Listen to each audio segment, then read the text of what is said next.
All right, welcome back to Blue by 90. I'm Justin, joined by Tanner today, and it's April 23rd that we're recording this. We are post Michigan spring game, and I'm just going to go ahead with a downer right away. We don't have any Michigan football for 4 or 5 months now. So Yes, that part's tough.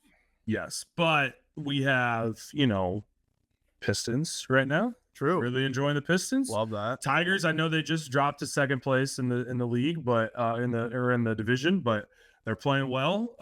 So we got some things to hold us over. Lions draft this weekend too. True. Bright side though, Justin. Once you get past the spring game, it's basically May. We're like 3 months from spring practice, so we'll get there. It'll come. I don't know what you think, practice, but you mean? yeah, I'm sorry, fall practice. As we get older, though, as I get older, I'm like, I feel like it comes quicker every single year, and it's like you kind of stop wishing away the days. You just kind of enjoy the days, and it's going to come eventually. Like it's going to be fall in Ann Arbor. It will come. It will come. And also in Ann Arbor today, it's like 75 and sunny out. Gorgeous. So Yeah. I'm also a little bit, this is always where I'm like, listen, I want fall to be here so bad because I want Michigan football to be here. I also love summer in Michigan and I want to enjoy that at the same time. Yeah. So I do love that. We just got a text as well. Lions versus Chargers and Jim Harbaugh in Canton for the pro football game in July. Wow. That might be the most I've ever cared about the pro football game. By far. I get so excited. I think we talked about it in the show. Like you get so excited for football, and then it's like one series of starters, and then you're just like, who is this guy? Like you, and it's somebody you don't even remember from college football. It's like you're like, I don't know who this guy is. They really dive deep into the practice squad for that game. Yeah. Which either way, you get to see Jim Harbaugh on the sidelines. You get to see Dan Campbell on the sidelines. That's just football guy central. Oh, right. Man. So that alone is worth the ticket of admission. Yeah, those two are one in this. They're one and the same, right? Yeah. Like those two are very similar football guys. I would kill for they need to do some mic'd up and just let those guys chop it up for. That would be more entertaining than the game for real. What do you think they chew? Are they different? I'm pretty sure that Harbaugh's a Grizzly guy. Okay, that makes a lot of sense. Yeah, I do not like Grizzly. I don't chew anymore, but I've had Grizzly, and that's not my thing. Yeah. He definitely is he's not a pouch guy. I know that for sure. No, he's full on long cut, half the can in his mouth. Yes. Yep.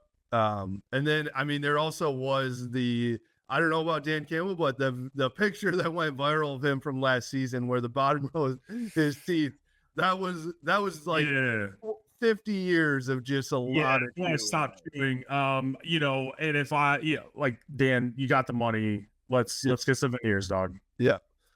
But that's too, that doesn't. That's a football guy though, right? Like that's a football guy. That's a lot of coffee and a lot of coffee.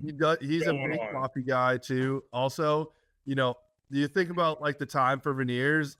That's just taking time away that he could be watching film, right? Yeah. So, it's like with Jim just used to wear the same thing every day so that you just didn't have to think about it. Yeah.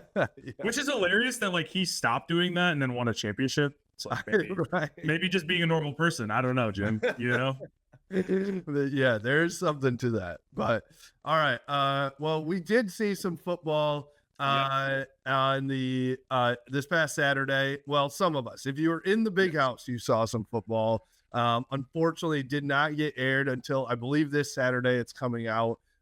Which is just I think that here's my take on that. A, it doesn't really matter. It's a spring game, but B, can the whole world of college football stop changing so rapidly?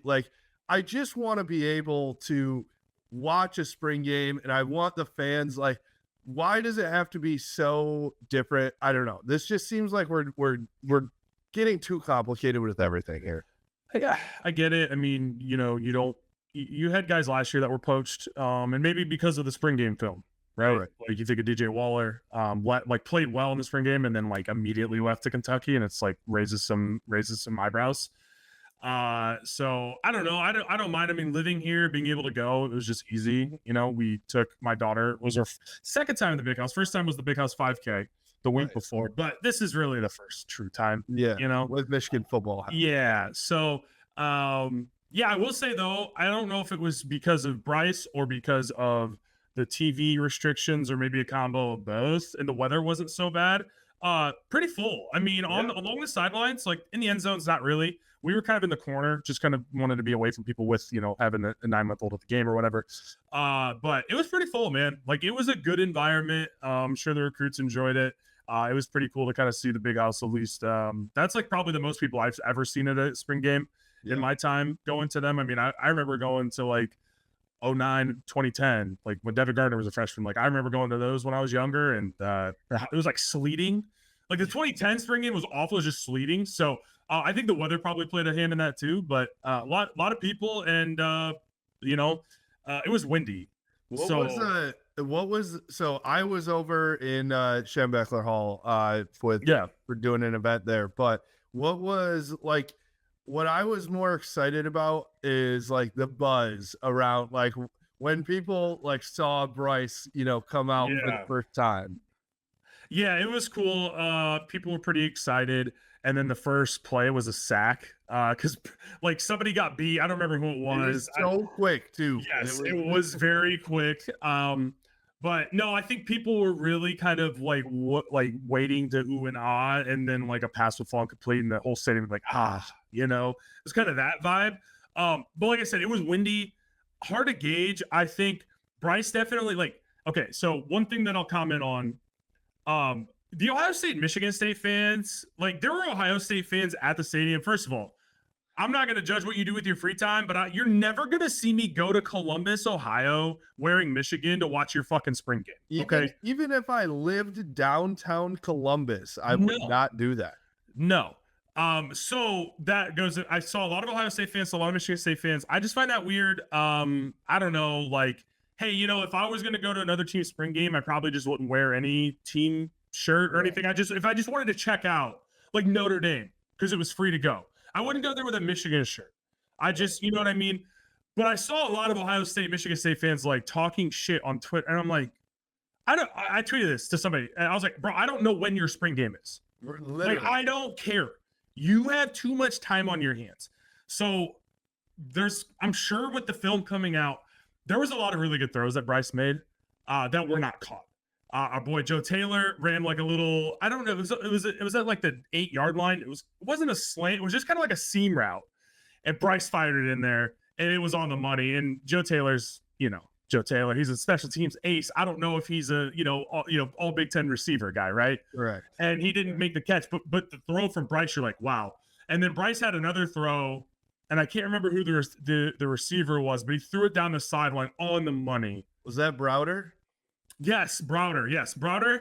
It's gonna be a good one. I think he's got, he's a true freshman, right? Coming in, he should be in high school. Big dude, big right? and physically imposing. So that was to Browder. You're right, but it was a dime on the money. And then there was a throw that I was very excited about because it was again to Browder, and I mean it was just a goal line fade, but it was on the money, and Browder just couldn't catch it for some reason. I mean it was the like perfect spot for that ball. And you wonder if Bryce has Donovan McCulley on his team, does that make a difference? Because McCulley made a huge contested catch for Jaden Davis on the other side. So but from Bryce, underneath throws, super crisp.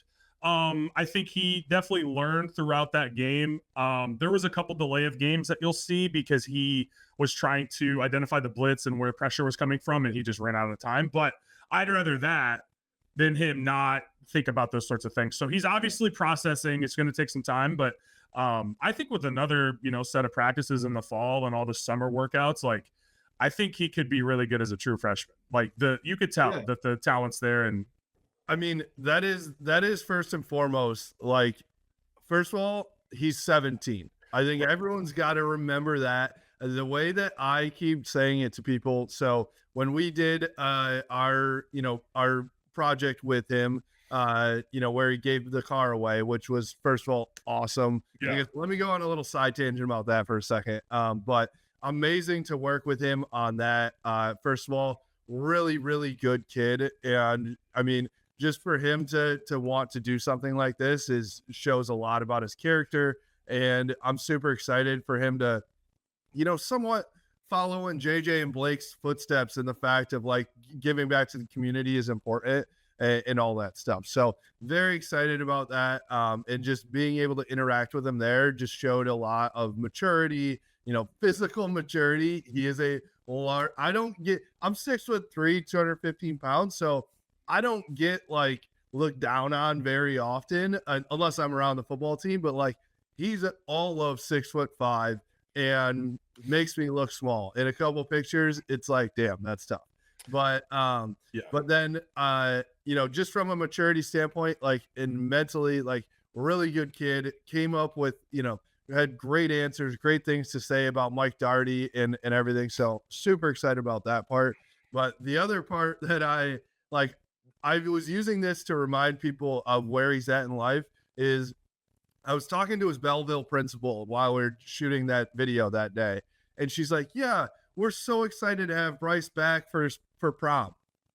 And it clicked for me that he should be a senior in high school still right now, getting ready for prom. And then I started thinking about myself as 17 getting ready for prom. And I'm like, oh my God, this kid is like, he has the weight of an entire university and athletic department and fan base on his shoulders.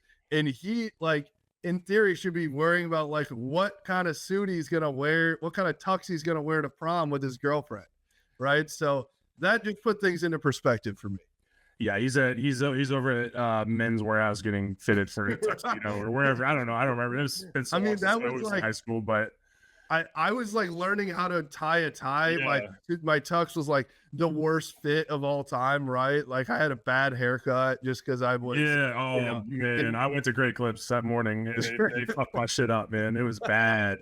I look back at pictures and I'm like, who let me out of the house like that? But yeah, I mean, you think about what we were doing at 17, playing Madden, screwing around, whatever. And this kid's got, to your point, the weight of an entire program on his shoulders at this point, because Mikey Keene hasn't practiced, right? So the expectation is shifted of like, okay, Bryce maybe takes over at a midpoint during the season, to now it's like, and I've shifted as well, because I also thought, hey, Mikey Keene's going to start. And now I'm like, well, it's probably going to be Bryce day one, right?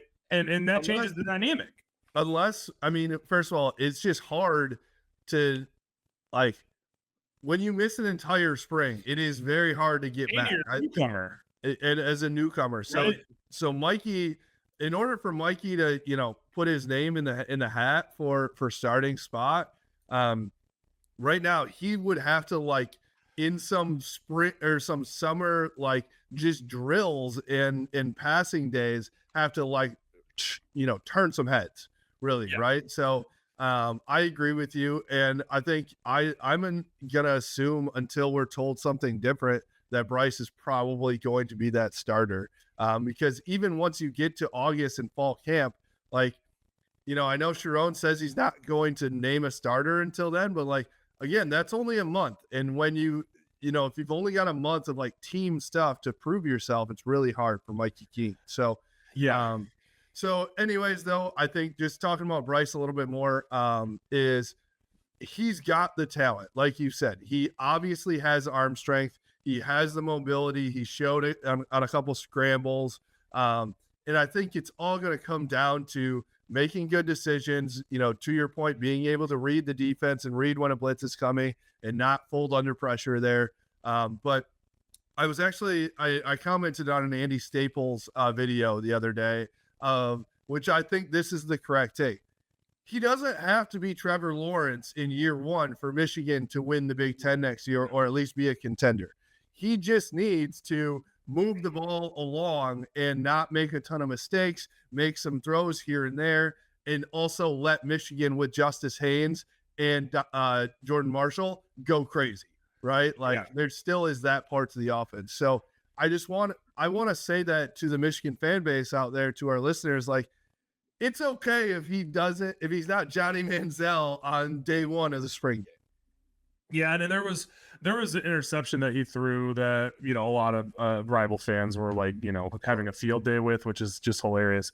I don't know. I think it was just miscommunication because I think it should have been a seam route, and the receiver, I think it was Shannon Goodwin, who is going into his sophomore year, so he's still in his freshman year right now. Broke it off for a dig route, probably should have been a seam, and so Bryce threw it, and there was nobody in the area, right? And I looked at my wife and I was like, there are people that are gonna like hold on to that, like Michigan fans, they're gonna like freak out. And I even heard people behind me like, there is no one close, and I'm like, dude, relax. It's a practice. Yep. It's a practice. He's got another, 4 months of this kind of stuff even before he gets to the next set of practices. And before you finish your thought too, sorry, just to jump in, but like, and I'm just gonna go ahead and say it. He's gonna throw some interceptions. Yes, that's the reality of the situation, man. Yes. JJ would have as a true freshman as well, right? Like right. JJ didn't have to get thrown into the fire. I don't know if Bryce has that luxury, but also, you're coming in and you're earning a lot of money, and so yeah, you should play, right? Like I think, I always kind of thought, even if Mikey Keene was healthy, Justin, and maybe I don't know, I always thought he was going to win the job. Like, I just think the talent is too much. Yeah. He has been the number one player in his class, and maybe even he was the number one player in the country, regardless of classes like a junior, but he has been the number one player for 4 years. He came in as a true freshman and won a state championship at Belleville. And that was Belleville's first, right? When they couldn't get over the hump, and then finally Bryce got him there. So, I mean, we've been hearing about Bryce since like 2020, right? So I just think that he's got the ability to, what we were talking about earlier, deal with this pressure. Well, right? Like, he's been there before. Yeah, he definitely has. And I would say, like, one takeaway from the game, and I'm curious to see this on TV, how this looks, but like, even though, not everything went well, he looked comfortable, right? Yes, I know it's a spring game. There's no opposing fans. There's not really pressure, but like, there is some pressure there, right? It's your first kind of like time that you're being revealed to the Michigan fan base. You've been hyped up like crazy. There definitely is some pressure in terms of like, oh shit, what if this doesn't go super well? What am I going to do? And I felt like he looked the part. He didn't look, the game was not like, sometimes when a guy is very young and is thrown into the game like that, the game is super sped up for them, and you can just see it. You're like, oh my God, they feel like they need to get rid of the ball in 2 seconds. And as soon as they feel pressure, they bail. I love Davis, but we saw some of that last year from Davis, right? And he'd probably admit that, right? But I didn't feel that at all from Bryce. And again, maybe it's going to be different when you go to Oklahoma week 2. Probably is going to be a little bit different. But from right now, that was just a very encouraging thing that I thought I saw from him. So how much does that translate into a real game? We'll have to see. But I think that that's something that you're looking at, because he's got the arm, he's got the legs, he can do that. For me, it's some of these more like intangible things that I'm looking at to see if he can really be the guy or not. Well, yeah, I mean, I know, it's a 2-inch touch on the quarterback in the spring game, so it's hard to know what he would have done if the defense was going full speed and he was going full speed. But I thought there were moments where he stepped up, and I'm like, that would have been a first down. Yes. He did have a time where he got outside. He stepped up and ran left to the wide side of the field and picked up like 15 or so yards. Also, he was like smiling the whole time, which was funny. So what's your read on that? I think he's just having fun, man. Just playing football, right? Like, football is fun. Football is a struggle. It's a difficult sport to play. It's a difficult sport to like prepare for, because there's so many things that are physically demanding and difficult, from lifting weights to, not necessarily for a quarterback, but like, it's a really tough game. So you have to have fun playing it. Otherwise like, you're just going to hate it. So I think it was just him having fun. So I'm going to share this. So, there hadn't been much in terms of offense in this game. Like I said, it was very windy. There were some drops. Michigan's defense, by the way, we'll talk, is going to be nasty. Yeah. So there hadn't been much going on, right? There's like 10 seconds left. My wife turns to me. She's like, hey, do you want to take some family pictures? And I'm like, yeah, they're just going to run the ball. Right. No, then comes the double reverse flea flicker touchdown. And I'm just sitting there like an asshole, like getting pictures taken from, Caleb. And he's just like yelling, like double reverse flea flicker. And I'm like, I'm committed to the bit. I can't turn around now. So I didn't even get to see that in person.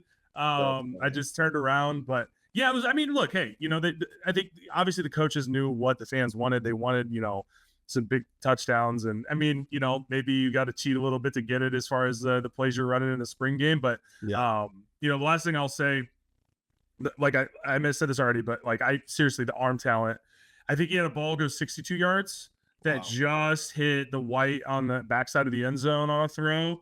But yeah, I mean, like some of the throws, like the one to Joe Taylor got there in a hurry. Like I don't know if he's going to be as good as JJ was. I mean, JJ won national championship, but like I think the arm strength is a touch like stronger. Like, well, he's still very, he's got a lot of time to develop that. But right? do you remember, like, I went to the Western Michigan game of 2021. Yeah. And I remember watching, because JJ didn't enroll early, did he? I don't think I thought he did. Did he? I don't remember if he was in the spring game.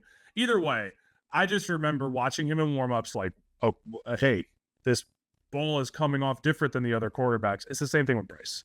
Yeah. You could just tell there's a different level of arm talent that comes with a kid like this that you don't see every day. Yep.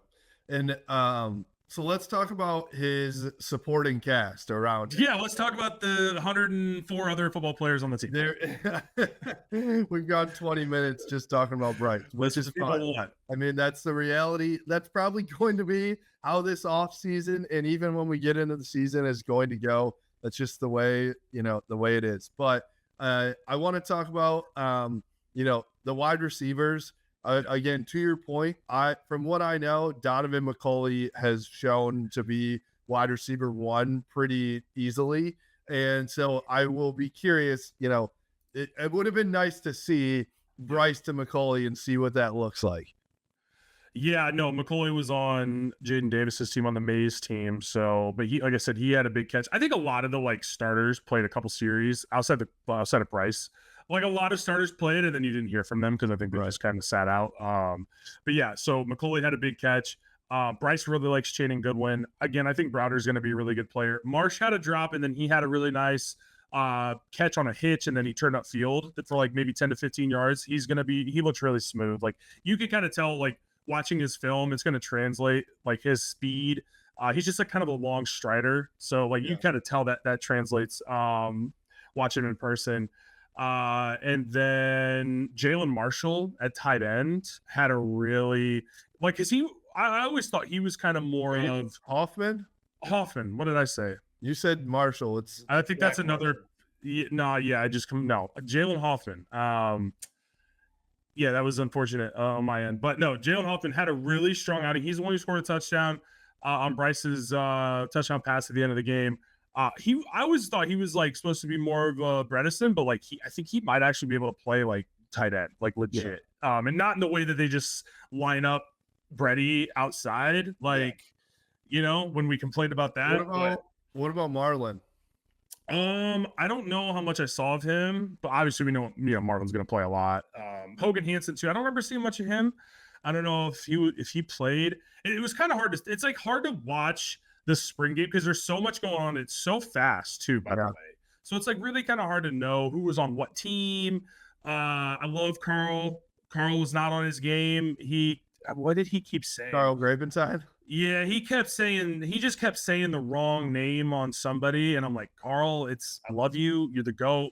He's kind of phoning it in. So it's hard to know what was going on. Everybody is on. It's spring game for everybody. Yeah, exactly. Right? It's spring break, So for Carl Gravenside, I was like, because there was a couple of times where like he would announce who made the tackle, and then like I'd be waiting to like hear, and he just wouldn't say it. So it was kind of hard to keep up. So maybe, if you listen to this and then you watch it and you're like, what are you talking about? Mario Klein had 3 catches. I don't know, man. It was tough to keep up with the pace of it.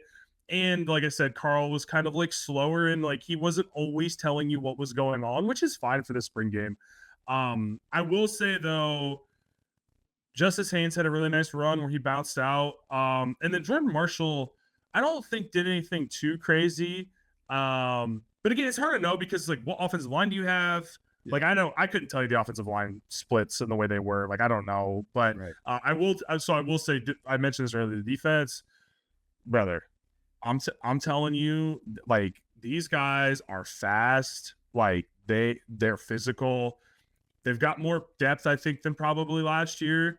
Like Dominic Nichols, bro, this kid came off the edge once, and I was like, oh my god, like, and that's a kid coming into his second year, right? So there's a ton of talent on the defensive line, ton of talent at linebacker. Ernest Hausman looked really good. Shamari Earls is going to be a dog. Like he got tested early, and they didn't get anything on him. Jair Hill played well. Yes, he is a big corner. Shamari Earls is like he is long. Yeah. He's not like built quite yet. He needs to fill out. Yeah, very tall for the corner. Yeah, I'm excited about the Metcalf brothers. They both I'm going to be honest, I'm still trying to figure them out and who's who, but one of them had a pick on Bryce. That's going to be an all season type. Yes, yeah. What about a pick? Trey Williams with the number 0 looks like the biggest person I've ever seen. I didn't catch that. The defensive line though, yeah, they're big, they're nasty. Rayshon Benny had a sack. It's gonna be interesting seeing Rayshon at 55. You're like, oh wait, that's not decent. You know what I mean? Because I saw a defensive lineman at number 26, and I'm like, hold on, that's not Rayshon Benny. What's going on? Like, I'm like, it takes me some time to get used to it. But yeah, the defense is gonna be, dude. It's TJ got like I was like, it took me a second. I was like, who's 4? Like, oh, that's TJ. Because everybody changed their numbers this offseason. But yeah, I mean, they're going to be nasty, man. And that's for a team with a freshman quarterback. And look, a team with a freshman quarterback, guess what? They're going to be able to run the ball and they're going to play defense. Yep. Right? They're going to be okay. They're going to be, I think, in the playoff contention all season.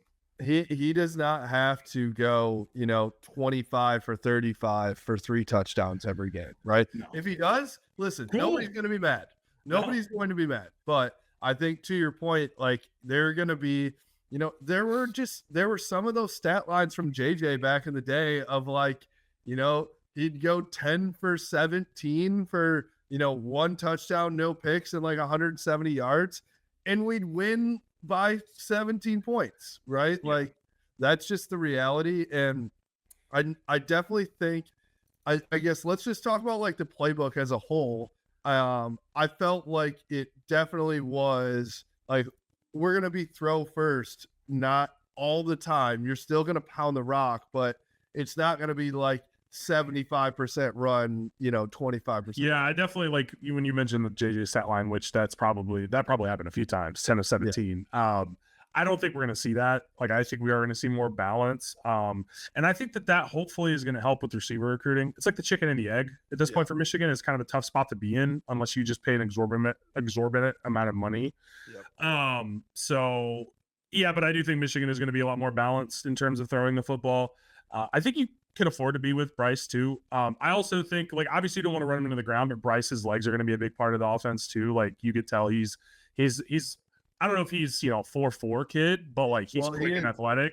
He is very fat according to that one picture. So, wow, that was also a very weird. Like, have you ever seen like an athlete? Like, first of all, not to get into this, but like he was wearing like compression shorts, like under his like football pants. And it's like have you ever been around athletes? Like, I don't know, man. Maybe he just ate lunch. I don't know. It's very weird. He's very not fat. No, he's jacked, actually. Yeah, dude. I don't know what it is. Because look, there are some Ohio State, Michigan State fans on Twitter that are like cool people. But dude, like, I don't know what happened. Because even, a few years ago, yeah, it was like a testy like rivalry on Twitter or whatever. But now it's just kind of fucking weird. Yeah. Like, we're just in a really weird spot. Yeah, I thought honestly most of that was pretty funny, right? And I think he even thought it was funny because he reposted some stuff and like, it was taking some jabs. It's funny knowing that he's not actually fat, right? And so, but I don't know, man. I think we jumped the shark. I'm like, this what we're spending our day doing. It's just like a little weird to me. I don't know. It always is. It's a weird place on social media. It's just you just never know. But I think that like here's the reality of the situation is like he's if he does anything wrong, every other fan base, especially those two with Michigan State and Ohio State, are going to just jump down his throat, right? Like Yeah. that's it's going to be the reality because of how hyped up the recruitment is and how, this is where like it's a love-hate thing for me with Michigan fans and myself included, right? It's like maybe we don't go ahead and say he's going to be the next like Cam Newton, and whatever. Which actually, I thought about this, and go ahead and like you can put the headline out there, like Blue Line ID compares Bryce Underwood to Cam Newton already, but him laughing and smiling the whole time did remind me of how Cam Newton played, where like the one video specifically of him going back and forth with the defense, he's like, "Oh, you watch film? All right, cool. Watch this." Like, Yeah. I feel like Bryce gives off that type of vibe of like, I'm going to smile as I'm throwing this 80-yard touchdown, and like, you can't do anything about Yeah, yeah. I think he definitely is a kid who seems to just love life, Yeah. which I would too if I had that much money at 17 years old. To be honest, Justin. Like I said, like man, I drove past Shem today, and I was like, dude, some of the cars there, I'm just like, holy shit. Like, my it. goodness, It looks a man. lot different than it did. It looks like a Barrett Jackson auction house is what it looks like. I'm like, yo, what is going on here? No, he just seems like a fun loving kid. I think he's probably somebody that the team will gravitate towards. And we talked to Derek Moore, right? Like, he told us, hey, this kid's in my weight group and he is busting his ass. And older guys notice that, right? Yeah. And once you have the respect of the older guys, and then and as you get older, you set the standard, right? It's just that, like we talked about with like Hutch and the culture that Michigan has, and what kind of got them over the hump, right? So a guy like Bryce, who, yeah, he's the face of your program, but he's also the hardest worker. Like that goes a very long way. He also, I think it also is like, yes, he's going to get a ton of attention, and every other guy on the team knows that. But it's not like a jealousy situation where, like, let's be honest, a few years ago with the Cade and JJ situation, like that was a weird vibe and definitely trickled into a lot of the rest of the locker room. So I think that it seems like, that's not the case currently. Now, Yeah. I think sometimes when a season doesn't go exactly how you want it to go, things can change in that way. But I don't think it's like, to your point, it's not like he's coming in and he's like, I'm the dude and I don't give a shit Right. about anybody else. Yeah. I think still, like, first of all, he talks shit to his guys like in a playful manner, and like Derek Moore, for example, like he doesn't care, like he doesn't even like the limelight at all. So Yeah. he's like, go ahead and you do the interviews. I don't care. So anyways, I think that right now, from what I observe, like A, he's got the talent. B, he's got the culture. The culture around Michigan football is still great. I'm excited about Sherrone Moore in year 2 with like a chance to get his feet under him, right? We talked a lot about that last year, where it was like he was thrown into it, and talk about speeding up the game and just speeding up a program. Like he had no room to be like, all right, what do we do here? So I'm excited for him, especially like with Wink back. I wonder about Chip Lindsey. Just like, I don't know. I have no idea what that's going to look like, and so but I'm excited to see what all this entails. No, it's gonna be fun. It's gonna be a fun, few years, right? Like this is, gonna be something that, I mean, this recruiting class is pretty damn good that's coming in, right? And I know there's people that are like on the Michigan beat, they're like freaking out over the house settlement stuff. That'll all work itself out, I'm sure. And Michigan will have another top 10 class in 2026, and they're in a number of guys. So it's like, yeah, this is potentially a launching point for Michigan football. But the young guys that came in and early enrollees that I saw, like, think about this. Andrew Babalola was the number 1 pick in this draft for this weekend. Right. That's crazy. We didn't even talk about that, but that was like, I mean, the Michigan football put that video out, and it was like so subtly out there. I was like, whoa, wait, hold up. What exactly just happened? Yeah.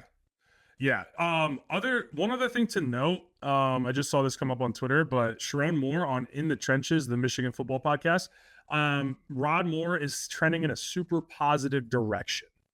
Awesome. So that's Yeah, from what I know, I think this summer at some point he'll be back, early summer, and that at least gives him, a few months to like, okay, let's get back to game speed, get some reps, and go. Well, we've got. I mean, you look at Michigan's defense; they got a ton of depth in the back end too. Like, did a really good job recruiting, getting guys in.